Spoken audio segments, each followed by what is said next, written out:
the point of interest that's most important when we're looking at a fair value gap is when we're looking at a bearish fair value gap, we want to study the upper half of it first. Because the upper half of that fair value gap, when it's bearish, is going to tell you a great deal of information.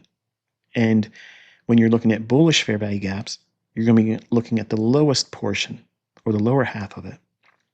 What do I mean by that? Well, if you look at the price action over here, price drops down and comes right back up. Then it opens here, trades down halfway, and comes back up. And then the next candle, it opens, trades down, and closes. And the next candle does what it does here. It takes 3 candles in this time frame to make one 15-minute candlestick. So when you're looking at price, what you're focusing on is the upper half when it's a bearish fair value gap. So we're splitting it in half. This shaded area over here on the 5-minute chart is this shaded area over here on the 1-minute chart. This back and forth price action in the upper half of that is a balanced price range. What makes it balanced? The fact that we're in the upper half of a bearish fair value gap. So the upper half, if you see back and forth price delivery, that is not inefficient. This drop down in here from the middle of the shaded area up here, all this single candlestick right there, that is not an inefficient price delivery. It's extremely efficient. Why? Because the first candle dropped down into it here, and then we went back up over top of that same range in here. Went outside of that level that we're identifying as the high of the 15-minute SIBI, and then it returns back inside the range and stops halfway again, and then rallies once more. And the bodies are respecting the upper half high of that SIBI. Then it drops aggressively lower. Now, if you're not looking at price the way I'm showing you here, which is why you got a lot of these mentors out there that are trying to teach my stuff, SMC concepts, and they don't ever mention me, because if they do, they have no presence anymore. They don't have any voice, because they won't go to them and pay them. They'll be just right here at the YouTube channel where it's authors teaching it. They'll call this a fair value gap, and they'll look for this to try to close in and fill the numbers, and that won't happen here. It will not happen. Why? Because it's efficiently delivered back and forth price action, and then it trades down into the lower half and then validates it as a fair value gap. So once the fair value gap is there on a 15-minute time frame or any time frame, you drop down to the lower time frames and you study what price actually did in the upper half when it's a bearish fair value gap, or you study the lower half when it's a bullish fair value gap on a lower time frame chart. When price goes back and forth in the upper half, it becomes balanced. There's no need for price to come back up in this shaded area over here when it starts to return back inside of it. Now watch. We're going to take a huge leap. When do fair value gaps form? Inside the quarters. Now, that's not quarters theory. Okay. I already know some of you guys are running around right now. You can't wait to go on to X and go on to Instagram and say, this is what Michael's been using all along. It's quarters theory. Wrong. What I'm talking about is time. So if we were looking at the time of 10 o'clock in the morning Eastern Standard Time, from 10 o'clock at the top of the hour to 10:15, there's going to be a fair value gap that forms every time frame. But whatever time frame you're trading on, you work with that information. And then that means there's 4 potential fair value gaps that form per hour. Now, the apt pupil will think about that for a moment and say, wow, there's potentially a scalp every 15 minutes. Yes, that's high frequency trading algorithm. That's high frequency trading algorithmically. It's also knowing that you don't have to take the trade that you just missed and have any regret, because there's going to be another one, just like a bus. Remember I taught how that's a bus route schedule? Every 15 minutes, there's something coming around the bend again.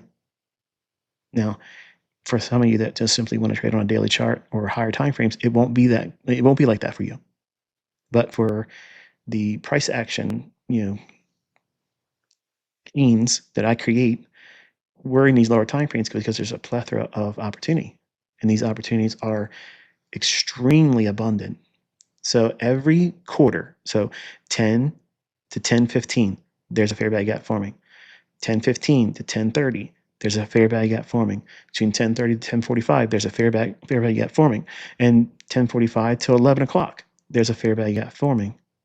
On whatever time frame that you see that form, whether it be the 15-minute, the 5-minute, either one of those, you're going to see one of these fair value gaps form every single 15-minute time frame. When you have the draw on liquidity, it will be there. Now, if the market's going to be range bound, it might not create that, because why? We're going to be in a high resistance liquidity run conditions. That means there won't be fair value gaps forming, which is the reason why I teach the number one premise is, are we in low resistance or high resistance liquidity run conditions? If you're seeing fair value gaps not materialize, then you're in high resistance. Sit and wait. Wait for what? Wait until the next 15 minutes. And then if it's the same way there, wait 15 minutes longer. And you do that all the way until you get to the end of the session. If the entire session was high resistance, you did nothing and you took no trade.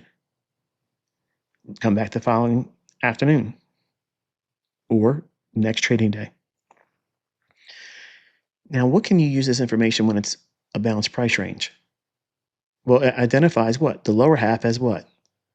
An imbalanced price range. Why is it imbalanced? Because it leaves the upper half here and it only sells off. There's no up candle to the midpoint of it. That's sell side imbalance, buy side inefficiency, meaning that it needs to offer price back up to the midpoint. That's what you'd be waiting for. That's what the algorithm is doing. Buying pressure is not bringing it up and stopping it dead in its tracks halfway. That's algorithmic price delivery. It's going to offer that price over a continuous delivery, higher, higher, higher, higher, no matter how many people come in wanting to short, no matter how many people are reluctant to buy, it does not matter. Okay? So when you're looking at depth of market, level 2, footprint, all these things, the market doesn't care. It doesn't care about the number of contracts. It does not care. It doesn't care. Now, the number of contracts is the life's blood of what you can get filled on trades. But the delivery mechanism has absolutely no care, no concern for the actual number of trades being booked, which is why I'm trying to tell you, and I've been telling you since I started teaching it, that this algorithm that exists is a price engine. It will deliver right to these specific PD arrays and their consequent encroachment. There's no way, there's absolutely no way that buying and selling pressure would deliver that. It would be random distribution. There would be all kinds of different highs and lows forming, but they're stopping dead in its tracks where I tell you it stops. That is authorship. That's something that you can't go around. You can't hide from that. You can't chase it down and say, I'm going to beat it into submission and say it's something else. It's not anything but algorithmic price delivery. That means the price engine will offer that midpoint consequent encroachment because that's exactly what it's scripted and designed to do.